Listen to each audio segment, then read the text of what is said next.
दोस्तों, आज हम सर्वांग समता के तीसरे नियम ASA कोण भुजा कोण नियम की चर्चा करेंगे कि यदि किसी त्रिभुज के दो कोण तथा उनके द्वारा अंतरित भुजा अर्थात दो कोणों के बीच की भुजा दूसरे त्रिभुज के क्रमशः संगत कोण तथा भुजा के समान हो तो दोनों त्रिभुज सर्वांग सम होते हैं। देखिए समझिए, इधर जैसे ये मान लो त्रिभुज है एक ABC और दूसरा त्रिभुज है मान लीजिए DE और F। ठीक है, इन दोनों त्रिभुजों में मान लो ये भुजा AB है, इसके बराबर है DE और कोण A के बराबर है कोण D तथा कोण B के बराबर है कोण E। हमने क्या कहा था कि यदि किसी त्रिभुज के दो कोण, ये कोण A और ये कोण B तथा उनके द्वारा अंतरित भुजा, इन कोणों के ये बीच की भुजा है AB, इसी प्रकार इस दूसरे त्रिभुज के संगत कोण व संगत भुजा, संगत कोण कौन सा D, A के बराबर हुआ कोण D और B के बराबर हुआ कोण E, इन दोनों के बीच की भुजा अंतरित भुजा होना आवश्यक है। ठीक है, यदि ऐसा बराबर हो तो त्रिभुज ABC सर्वांगसम होंगे त्रिभुज DEF। क्रम का मैंने पहले विशेष ध्यान रखने को बोला है। यदि मान लो ये त्रिभुज सेम हो और अगर इसके इधर अगर मान लो एक दूसरा त्रिभुज है PQ और R और यदि मान लीजिए कोण A के बराबर है कोण P, कोण A के बराबर कौन सा है कोण P और कोण मान लो B के बराबर है कोण R, ये कोण B के बराबर कोण R, तो 100% कि AB के बराबर PR होना आवश्यक है। AB के बराबर कौन सा होना आवश्यक है PR, और यदि ऐसा होगा तो ASA सर्वांग समता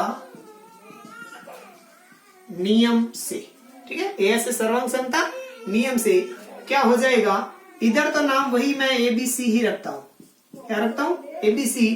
तो देखिए इसके अनुसार किस प्रकार से इसका नाम चेंज हुआ है। देखिए A, B और C, इस कोण से इस कोण की तरफ जा रहा है तो इधर नाम आ जाएगा PRQ, कोण त्रिभुज PRQ। ठीक है, ये हुआ हमारा तीसरा नियम ASA नियम। ठीक है, अब हम नेक्स्ट जो सर्वांग समता का नियम है उसकी चर्चा करेंगे। ये इस नियम का जो अगला नियम है वो इसका उप नियम है। उसके अंदर क्या होगा, देखिए हल्का सा चेंज है, ज्यादा चेंजेस करने की आवश्यकता नहीं है।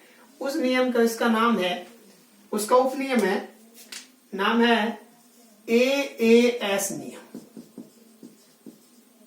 ठीक है, ये ध्यान रखना है, ये ASA नियम का उप नियम है।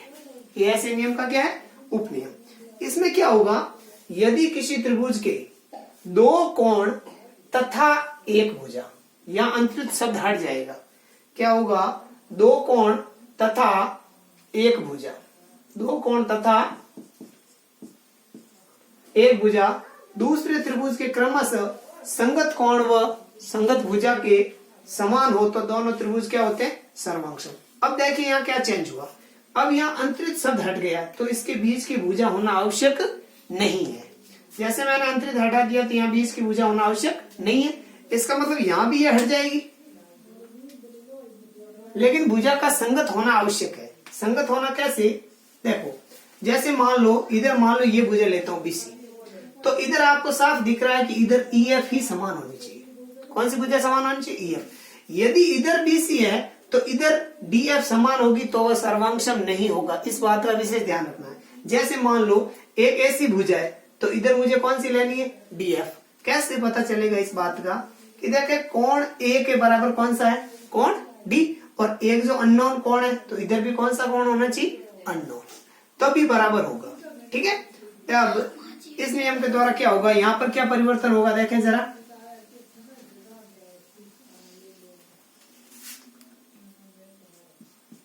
इसके अंदर क्या हो जाएगा कि कोण A बराबर कोण D, कोण B बराबर कोण E और BC भुजा किसके बराबर हो जाएगी EF के, BC किसके बराबर हो जाएगी EF की।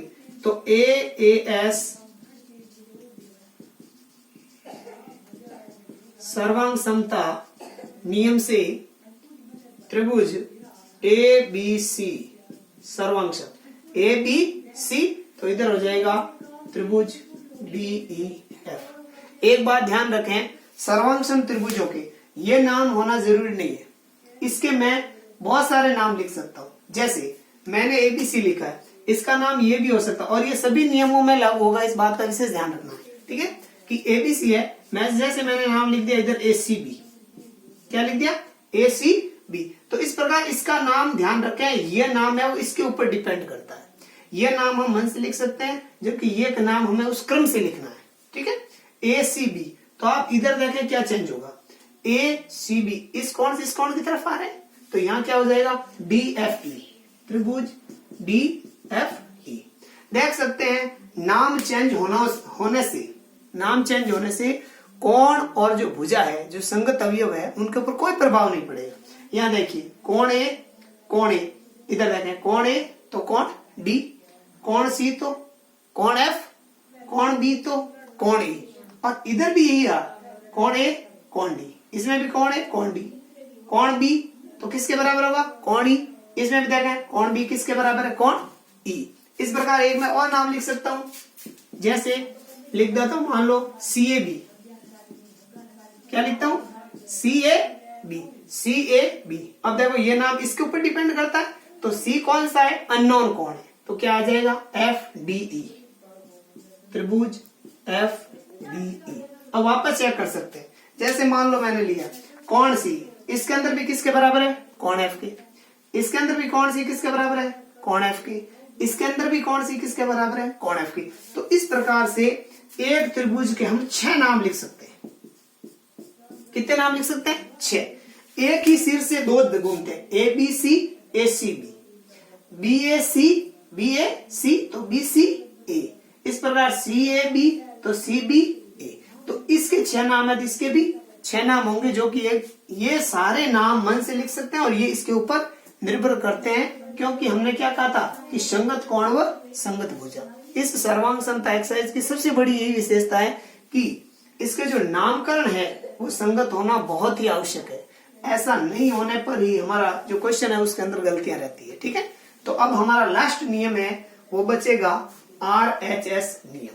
ठीक है,